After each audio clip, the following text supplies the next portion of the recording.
Diabetes affects 830 million people worldwide, with over half untreated. Research shows a bidirectional link between diabetes and periodontal disease, where each condition worsens the other through systemic inflammation. Non-surgical periodontal therapy has been shown to reduce inflammatory markers like CRP and modestly lower HbA1c levels, highlighting its potential as a supportive treatment in diabetes care. Our research aims to explore the two-way link between diabetes and periodontal disease. 2. Examine systemic inflammation as a key connection. 3. Assess how periodontal treatment affects blood sugar. And 4. Emphasize the value of integrating dental care into diabetes management. We reviewed 6 peer-reviewed studies from PubMed, including 2 narrative reviews and 4 original research papers. Figure 1.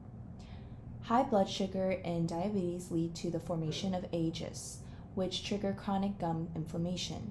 Diabetes also increases ROS, damaging cells and worsening the inflammation. The immune response becomes overreactive, releasing excess inflammatory cytokines like interleukin-1, 6, 17, and TNF-alpha, leading to a tissue breakdown and bone loss.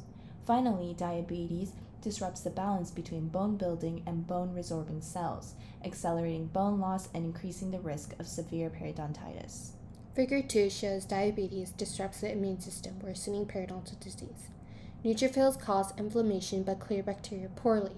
Macrophages shift to a pro-inflammatory state, and dendritic cells trigger T-cell responses that drive bone loss. This immune imbalance explains the increased severity of periodontitis in diabetes, highlighting the need for integrated care targeting inflammation.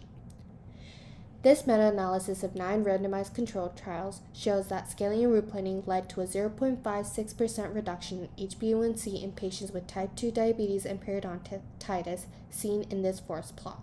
Since HbA1c reflects average blood sugar over 2 to 3 months, even a small drop like this can significantly reduce the risk of diabetic complications. The results were consistent across studies with no heterogeneity.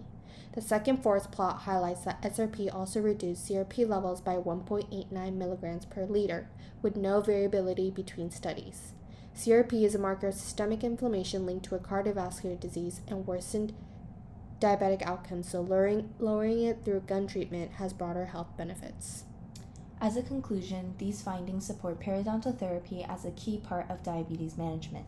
Reducing gum disease may help lower the risk of systemic complications.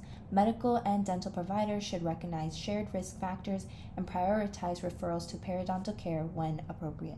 Thank you.